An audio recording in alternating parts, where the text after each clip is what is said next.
Elephants in the room. Okay, so did you hear like the tapping? Yeah, the it's beating? when my voice was getting too high. Well, no, when it gets to the end, then you start. Oh, So like when you so I started, start now. it was, yeah. So when you started, it wasn't even, it hadn't gone into it yet. Hi guys, welcome back to Elephants in the Room.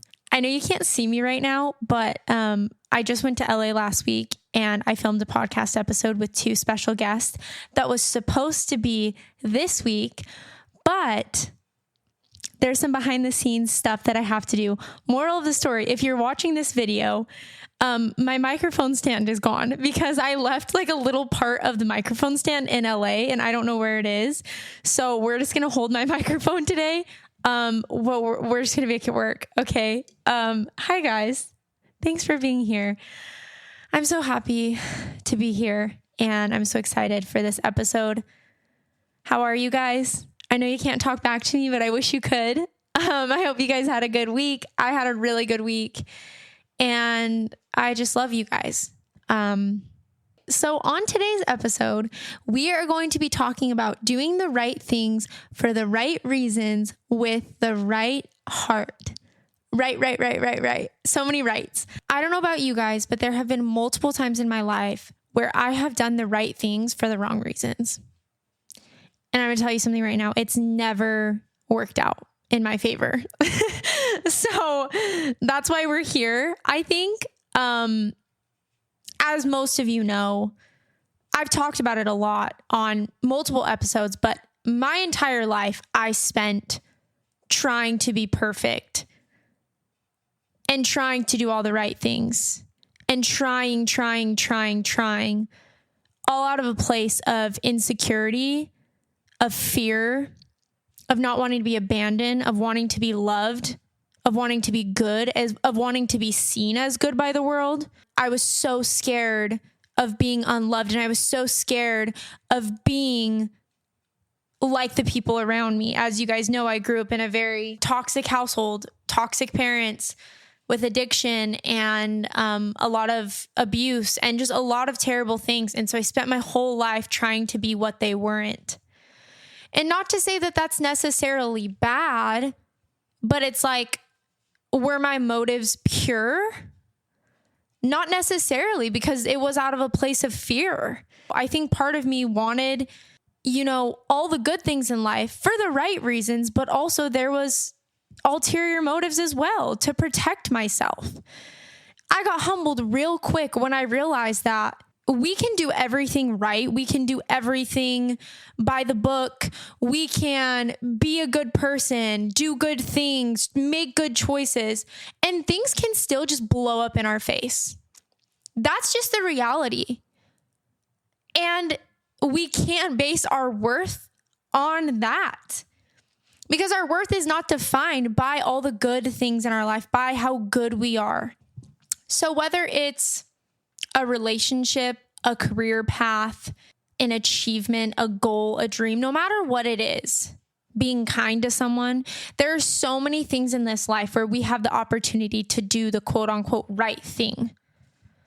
And we all want to do the right thing, right? Like none of us want to do the wrong thing. We all want to inherently do good. But I just think that the intention of the good is so important.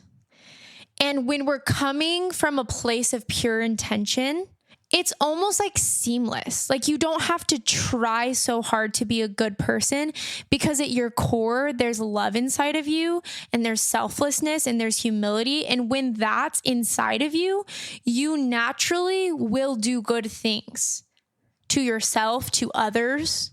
You'll make good choices, not from a place of fear or superiority, trying to be perceived a certain way, out of a place of love for others and for yourself. And I'm telling you, that is what you want. That is so important. Where do our motives and our intentions come from when we're trying to decide what we want to do, how we want to treat others, what we want to do with our lives, what relationships we want to be in? There's a lot of factors that determine those things, but I think one of the most toxic things and the thing that we need to stay away from is comparison. So a lot of times what we do is we compare our lives to others And just because we don't have something, we obsess over it, and we then convince ourselves that we want that thing. We want what we can't have, and we want what we see other people do because it gives us a sense of security. Like if everyone else is doing it, we know that it's accepted. We know that it's liked by others. And when we know that, we know we're not going to face judgment. I know that if I show up with a Stanley Cup, everyone's going to love it. Everyone's going to hype me up. Everyone's going to be like, oh my gosh, your Stanley Cup is the best. And so it's a sense of familiarity for us. We like it because we know the outcome. We know what's going to happen when we have X, Y, or Z. Because if it's very popular, we know that it's well liked. And I think one of our biggest fears as people is to not be liked and to not be accepted and to not be loved. And there's nothing wrong with that. But the way that we deal with that is important. Hopefully that makes sense. It's so funny. I was listening to Emma Chamberlain's podcast today. Love her, by the way. She is like one of my favorite people in the world. And she was like talking on the podcast. She's like, right, guys? Yeah, guys. And then she was like, why do I say that? Like, I'm literally just talking to myself. Like, I'm talking to you guys, but you can't validate me. But like, I want you to validate me. And like, that's how I feel sometimes. Like, sometimes I'm talking and I'm like, yeah, like you guys get it, right? But I'm like, they can't tell me if they get it. But like, hopefully you guys get what I'm saying.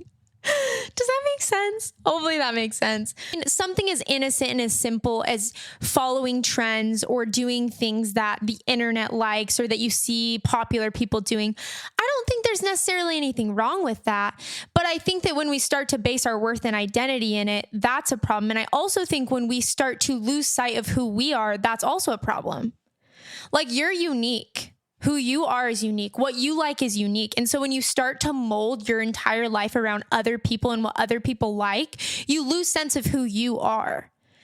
And that's pretty boring. If we're all just like robots on this earth, doing the same things, saying the same things, being the same ways, having the same careers, that the world just wouldn't work. So let's kind of go into relationships, for example. So relationships.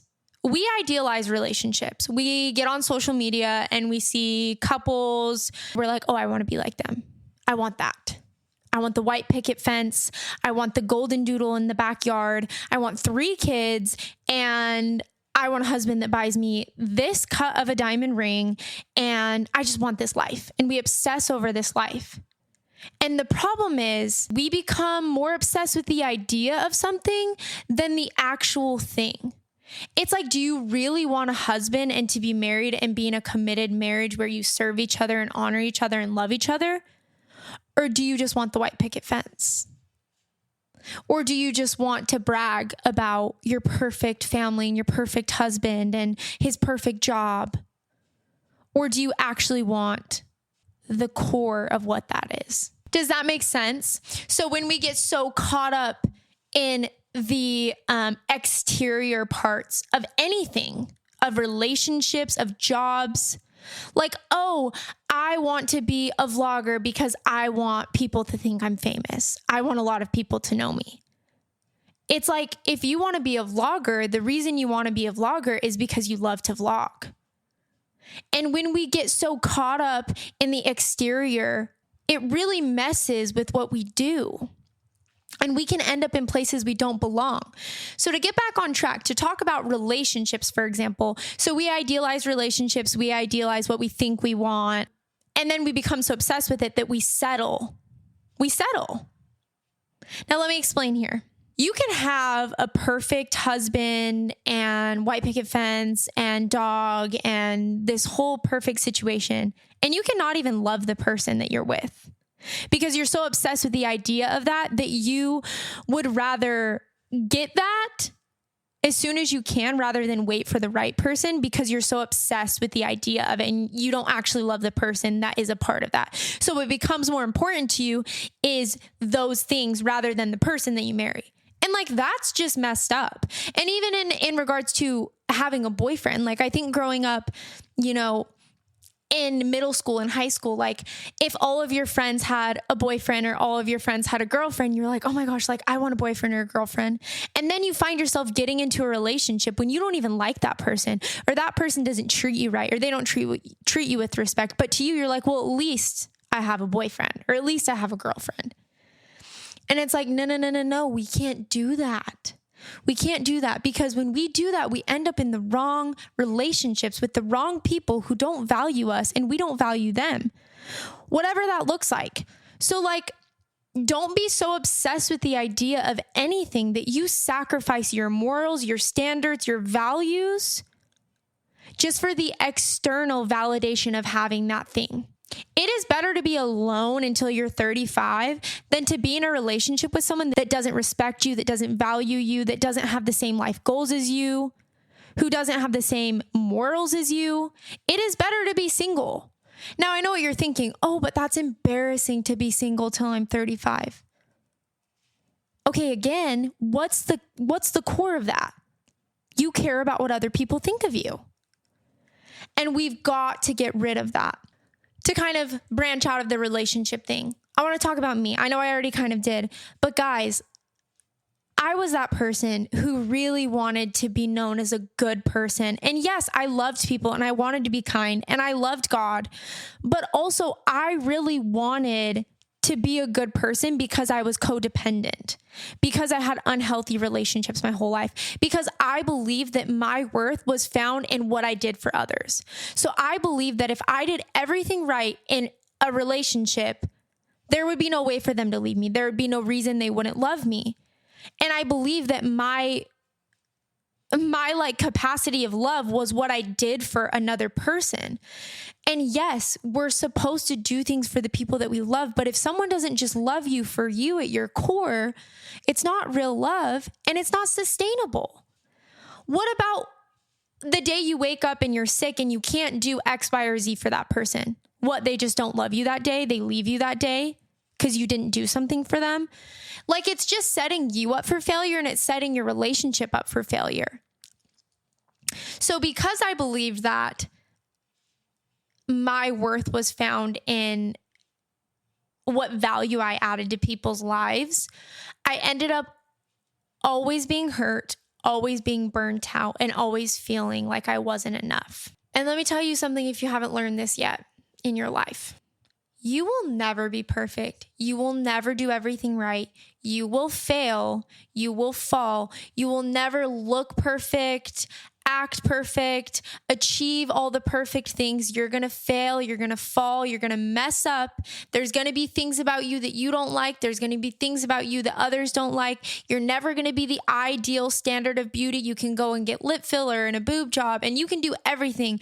And the world is going to continue to tell you there's something you need to change about yourself.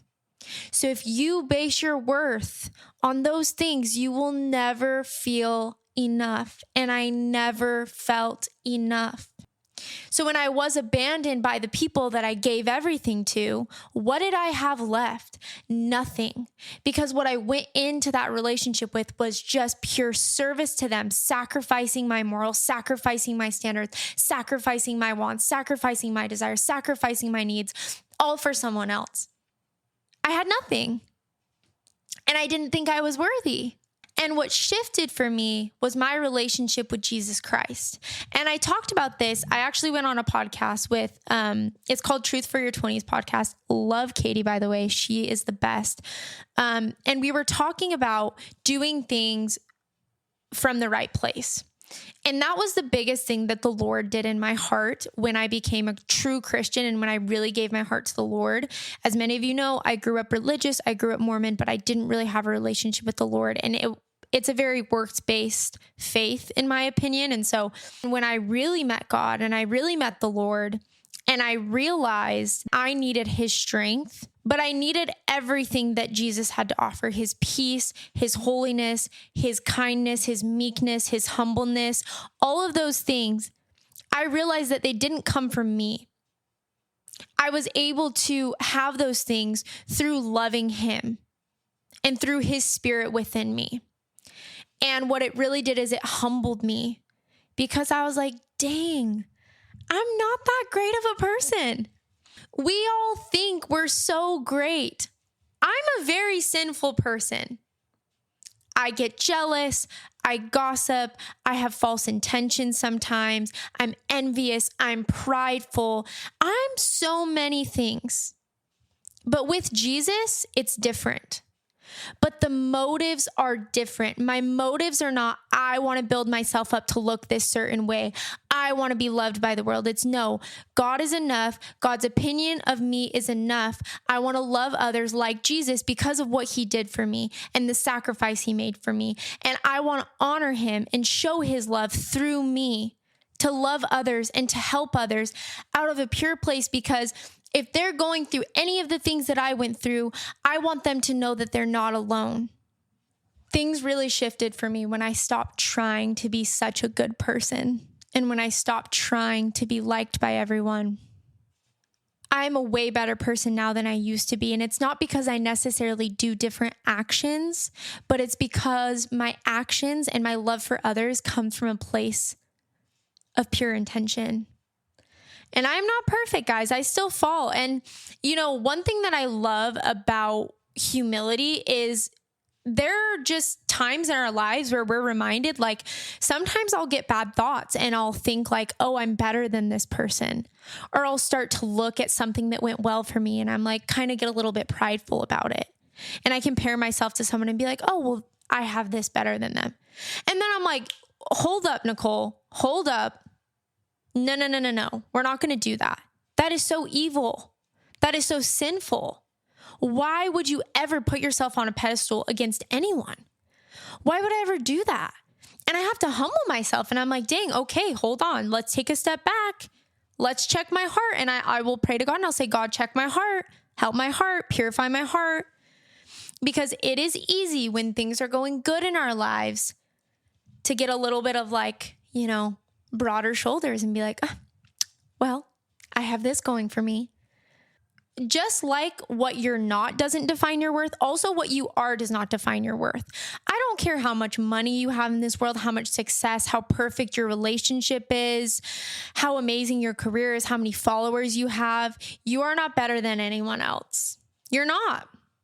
All of these things are going to pass away. When we leave this earth, we're not taking our money with us. We're not taking our success with us. We're not taking our looks with us. We are taking our hearts and our spirits. Is your heart good? Do you love people purely? Do you do things with the right intention? And if your answer is no, that's okay. Me too. We all struggle. Like you don't need to feel guilty or bad.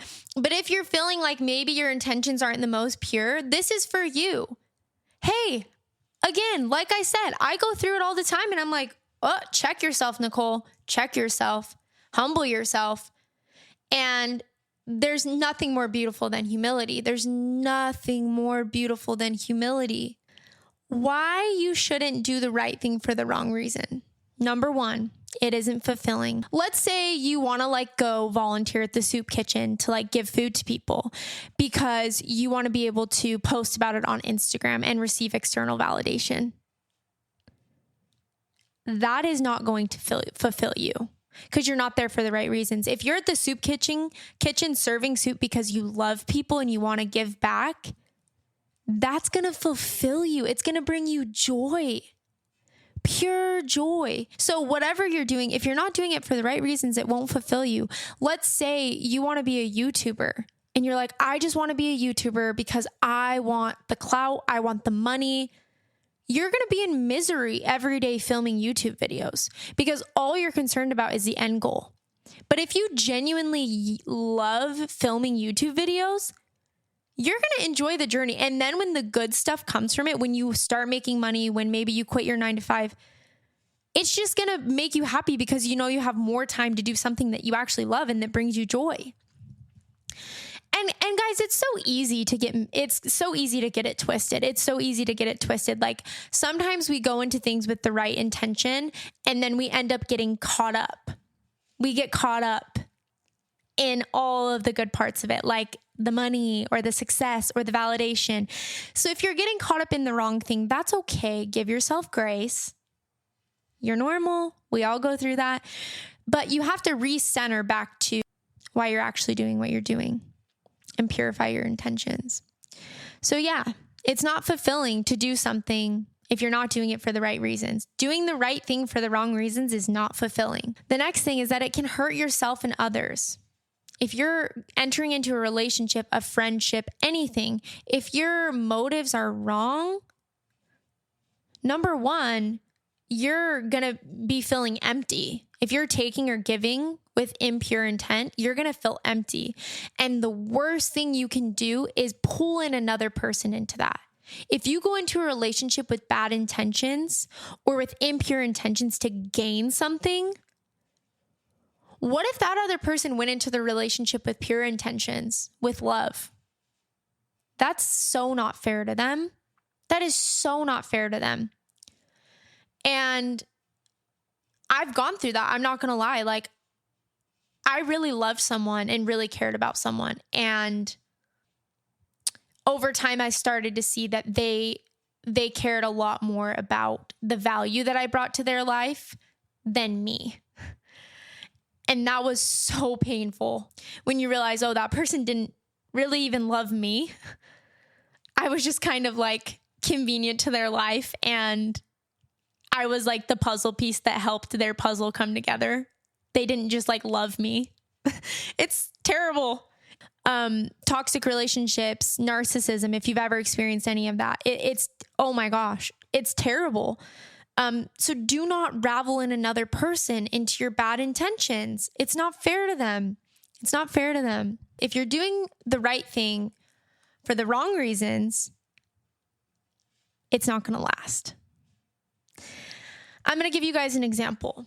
So growing up, I was very overweight, and I know I've talked to you guys about this, but I was bullied growing up for my weight. I was made fun of, and it made me really insecure. And I feel like to this day, I still have some disordered eating. I don't have an eating disorder because I feel like that's a very serious thing to claim, but I do have a little bit of disordered eating, and I'm an emotional eater. That's what I did as a child, and I still struggle with that to this day. So in 7th grade, when I started to kind of lose weight, I went through a period where I was really thin, and I started to see that people were giving me attention and that I wasn't getting bullied as much. So there have been multiple times in my life where I have gone so extreme in dieting and exercising for the wrong reasons, because I wanted to look a certain way, because I was like, if I look this way, if I'm skinny and I'm fit, I'll be loved and people will think I'm beautiful. And there's nothing wrong with wanting to be fit or wanting to look good, but when you change your motive, things change. I feel like I've never been more in a place in my life where I've been like, I want to exercise and eat good because I want to be healthy.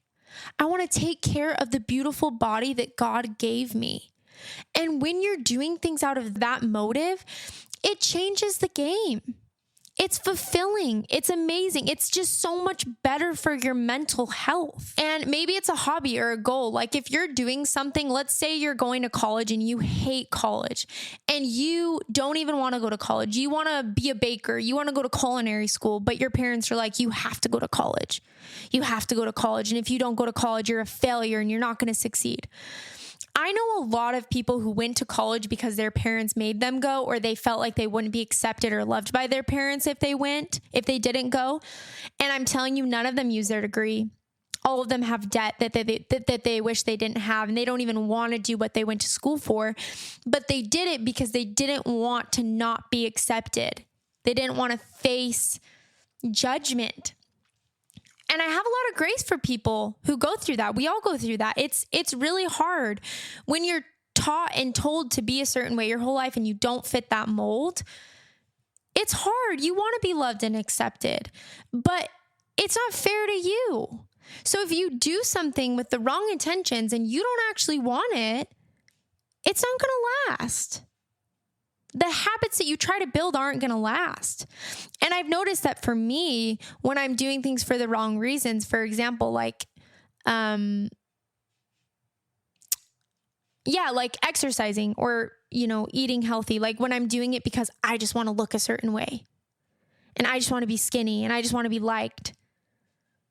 it doesn't last because I end up not eating enough and over exercising. And then I end up feeling defeated, eating bad, not going to the gym for weeks. And I beat myself up and I hate myself because I place my identity in the way I look. But when I'm going to the gym out of a place of, oh, I love my body. I love that God gave me a healthy body. I want to take care of it. I want to nurture it. I feel good. It changes. I'm not over exercising. I'm not restricting. I'm not letting it control my life. And it's just so much better for you in that way. So if you're doing something for the wrong reasons, it's not going to last. The habits that you're trying to build, you won't be able to maintain them. And the last reason you shouldn't do the right things for the wrong reasons is because you end up in the wrong place doing things you don't truly love and aren't truly meant for you. If you go into anything with bad intentions and bad motives, even if it does work out, it's not going to be good for you because it's not where you're meant to be. It's not who you're meant to be with. It's not what you were meant to do. It's not what you love. So even if it works out, did it really work out? Because you're not where you want to be. We want things that are meant for us. We want things that are good for us. We want things that make sense for us. We are all unique. We are all different. Stop trying to force things that aren't for you. Stop trying to force relationships that aren't for you. You want what is for you when it's meant for you. And everything that you truly love and that is truly meant for you will be worth the wait, whether that's a relationship, a career, a passion, a hobby, whatever it is worth the wait. Guys, don't take shortcuts. Don't take shortcuts. Shortcuts don't work. They just don't. If you think, oh, if I have this, I'll be happy. Or if I'm in this relationship, I'll be happy. Or if I do this, I'll be happy. No. You're not going to be fulfilled. Do things the right way. I just want to roast myself for a minute because sometimes when I do this podcast, I feel like you guys think I'm oh yeah, do this and do that. Hey, I'm talking to me too here. I'm such an imperfect person who every day is being humbled. I'm 24 and I have no idea what I'm doing with my life. I have things I want. I have goals. I have dreams. I have passions. Am I where I thought I'd be? No.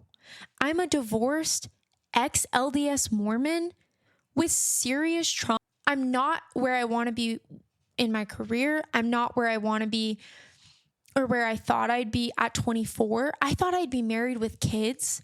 I'm not.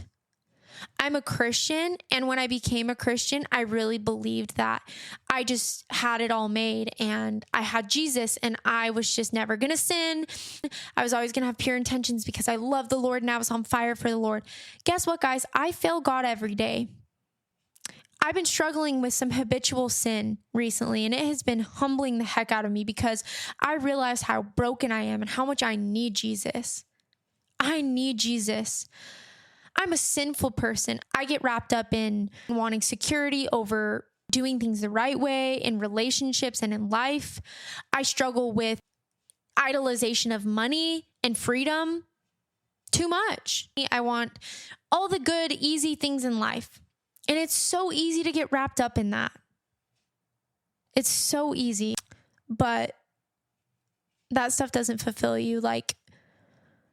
I know a lot of people who have experienced massive amounts of success and massive amounts of money and massive amounts of fame.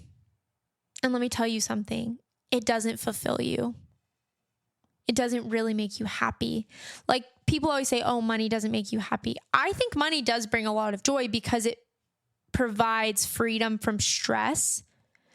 And also it provides accessibility to get things for you and get things for others. So yes, I think money does make life joyful and less stressful, but money also brings bad things. It's hard also having money. It's way easier to be humble when you need God. When you have money and success and security, you don't need God, right? And you start to become a very prideful person with a big ego. And that's terrible. There's nothing more joyful than being humble in front of the Lord and loving the Lord and being a Christ-like person. Nothing brings me more joy than serving others with pure intentions. And I don't always do that. But when I do, I'm reminded of God's love. I'm reminded of his grace. I'm reminded of why I'm here, my purpose in this life. And it is to love others and to love him. And sometimes I fail at that. But I'm a work in progress and we're trying out here. Even with my podcast, guys, like I've been wanting to do this for forever and I love it so much, but sometimes I can get wrapped up in the wrong things. I start comparing myself to other people, like other podcasts. Like I'll look up other podcasts, look at their social media. I'm like, oh, they have more followers than me. They get more downloads than me. I want to be like them. And then I'm like, hold up, Nicole, what? Why did you even start this podcast in the first place? Because I wanted to be a voice for the people who needed a voice of encouragement, because I've been there when my life was complete shiz and I was absolutely heartbroken at my rock bottom and I had no one and I had nothing to show for my life. I started from scratch and I was broken and I needed someone that could just show me that I didn't need to stay broken and that my worth wasn't defined what I'd been through or what had happened to me or what I had done. And I wanted to be that for you guys. And that's why I started this podcast. But sometimes motives get, distorted when we start to worry about the wrong things. And so in these moments, I'm always so humbled to just sit here and talk to you guys. And I'm just so blessed that even one of you listen. And I just hope that it helps one of you. I love you guys. I love this podcast. See, this is why I love talking to you guys. I just wish I could sit in a room with all of you, but I'm just being real here. I'm just being honest. Because we don't like to admit our faults, right? We don't like to admit when we're prideful or when we're, when we do stuff wrong. So I'm just like, I'll just admit it. It's fine. I'm the worst. I admit it. I'm very imperfect. I admit it. But I do love people and I do love Jesus and I do want to do right. I do. Let's talk about how you can do the right things for the right reasons. Okay. Identify what your motives are. When you can identify what your motives are, then you can start to progress forward. If you can identify that your motives are bad, you can say, okay, we're going to reshift. Or if you can identify, oh, my motives are actually good for what I'm doing. I just got wrapped up in the wrong things. Then you can just, realign and keep moving forward. So identifying what your motives are is very important. And then the next thing is, what are your morals and what matters to you most? Does what you're doing align? For me, as you guys know, I love Jesus. That is what I love the most. That is what matters to me the most. I don't always show that in my actions, but I do love him. A lot of the times when we're doing the wrong things, they don't necessarily align with what matters to us most and our morals. So make sure what you're chasing after aligns with those things. It aligns with your morals and it aligns what matters to you most. Whatever that is for you, even if you're not a Christian, what are your morals? What matters to you? What gets you up at the end of the day? What's your purpose? What do you feel like is your purpose in this life? And then I love this one, but remember why you started. Whether you're seeking after a relationship or you're chasing a dream, remember why you started.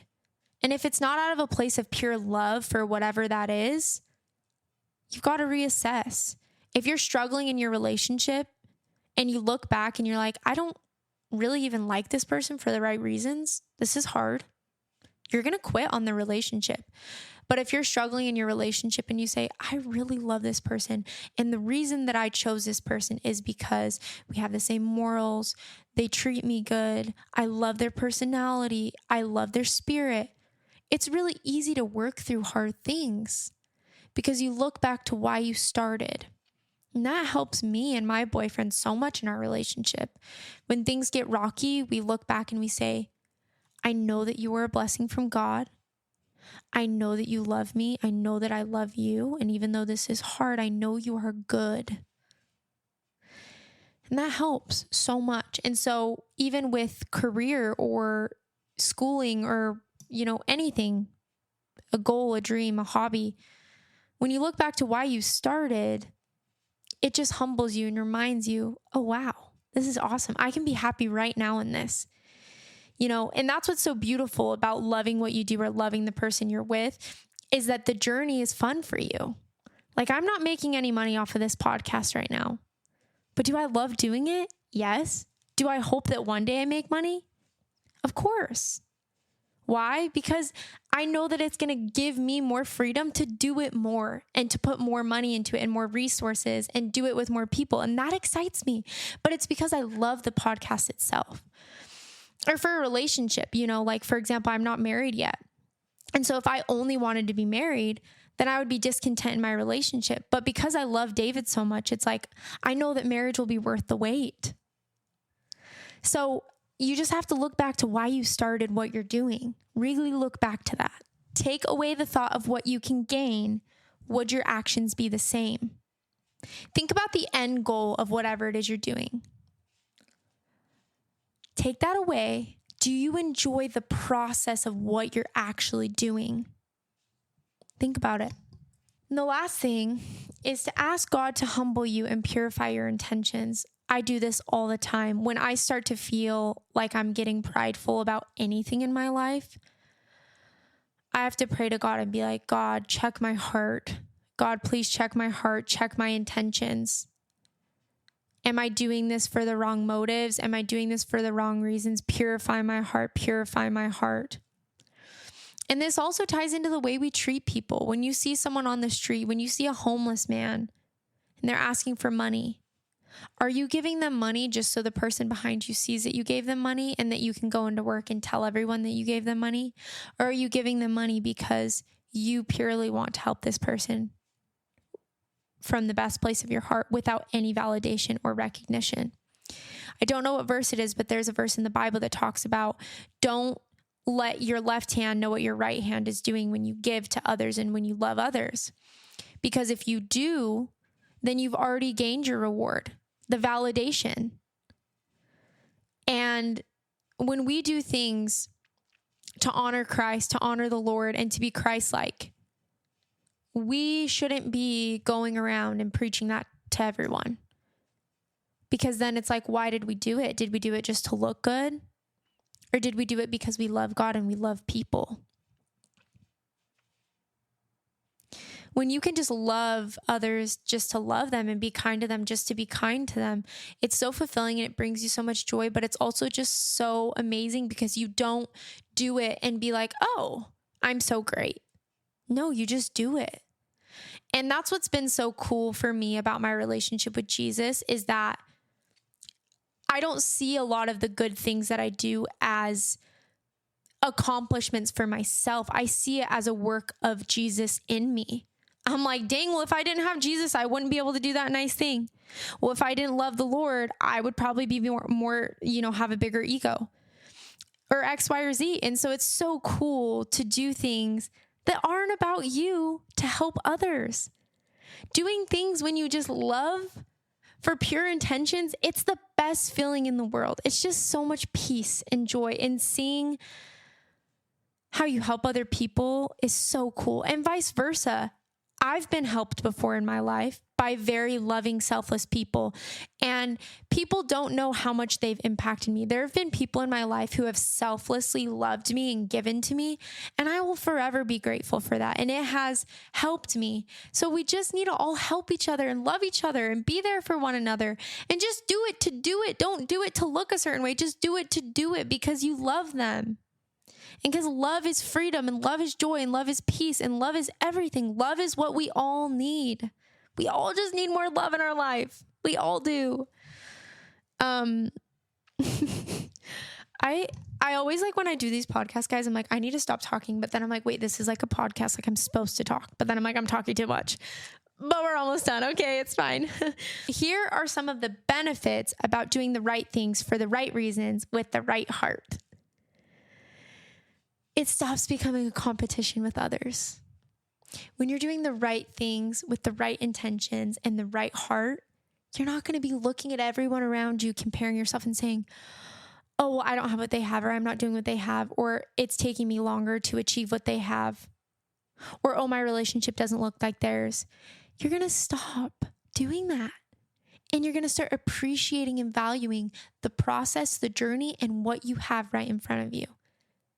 And I'm telling you, this is good for your self-esteem. It's good for your mental health. And it's also good for your pride. Because there are going to be times when you feel like you're below people, and there are going to be times when you feel like you're above people, and you don't want to feel either of those things, and you don't want to base your worth on either of those things, because you are no better than anyone and no one is any better than you. We are all just people trying to figure it out. We just need to love each other and not try to compete with each other. We need to build each other up, love each other, be excited for each other. When someone does something good or gets an accomplishment, build them up, congratulate them from a good place of your heart. So when you're doing things for the right reasons, with the pure intentions and with pure love, you're not going to be comparing yourself to others, and it's not going to be a competition. The next benefit is you are less stressed, more calm, and you can enjoy the present moment. And it's just, there's so much joy in just doing things and just doing them for the right reasons. So I'm just so happy to be here. But when you're doing things for the wrong reasons, you're going to be stressed out because you're constantly going to be trying to achieve this outcome. You're constantly going to be trying to look for this validation, all these things. So when you're just doing things because you love them or because you love others, you're just less stressed. You can just be present and be happy in the moment. And there's just nothing better than that. And this kind of ties into that, but you're going to find more joy throughout the journey. It's not about the destination, guys. It's about the journey. And if you love what you're doing and you love others and you're doing things for the right reasons, you're going to enjoy every day, not just when you have something or when you get somewhere. You're going to enjoy the journey. I really believe this. When you do things out of a place of pure love, magic happens. When you do things out of a place of pure joy, magic happens. When you do things out of a place of pure motives, magic happens. Try to do something for the right reasons, guys, and you are going to be blown away by what comes from that. So much goodness, so much goodness. And the last thing I want to say is, what's meant to be will be. What's meant to be will fall into place. You will not have to force what's meant for you. I have learned this the hard way. I spent my whole life trying to force myself to fit a standard, to fit a box, to be what I thought I wanted to be. And I learned life's not like that. Life's actually so much better than that. I love myself now more than I ever have, and I'm more imperfect now and more aware of my imperfections now than I ever have been. Like, bless this mess. I'm a mess. But I love me, and I love others, and I love the Lord. And there's so much freedom in accepting that you're not perfect and that you're going to fail and that life is messy. It's awesome. In the weirdest way, it's cool. It's kind of cool to be everything that you didn't want to be, or not being everything that you wanted to be, and just realizing you are worthy and okay just as you are. It's really just freeing. It's so freeing. So yeah. I love you guys. I always say that, but I really love you guys. Again, I am so honored to have each and every person here. If you're watching this, if you're listening to this, I'm so grateful for you. Thank you for supporting me. Thank you for loving me. Thank you for listening to me talk for hours. I hope you're not sick of me by now. I'm like sick of me, but it's okay. And, I love you guys. I wish I could be more in tune with you guys. I'm not great at responding to DMs. I'm not great at commenting back to people. And to be frank with you, it's because I get really overwhelmed by it, because I do work a full-time job. I have a lot going on in my life. And so I get really stressed out because I want to talk to everyone, but I just don't have all the time. And I really hope and pray that one day I will be able to do this and have more freedom and flexibility to connect with you guys more. But I hope that you know that I just appreciate each and every one of you so very much, and I love you so very much. And I hope you know that you're not alone. And I hope you know that you're so loved. And we're all just messes, okay? And if you're not a mess, I don't know why you're listening, because I'm a mess. And most people who are listening to this can agree that life is messy. But yeah, I love you guys. I said that already, but yeah, if you guys want to support me, you can follow me on TikTok and Instagram at Elephants in the Room. You can follow my personal Instagram and TikTok, Nicole.Donna. You can share this podcast on your story. You can share it with a friend. Shoot me a DM on Instagram. Comment, rate the podcast, review the podcast. Yeah. Anyways, well, I'll close this episode out by saying, what elephants do you have in your room? My name is Nicole, and I will talk to you guys next Wednesday.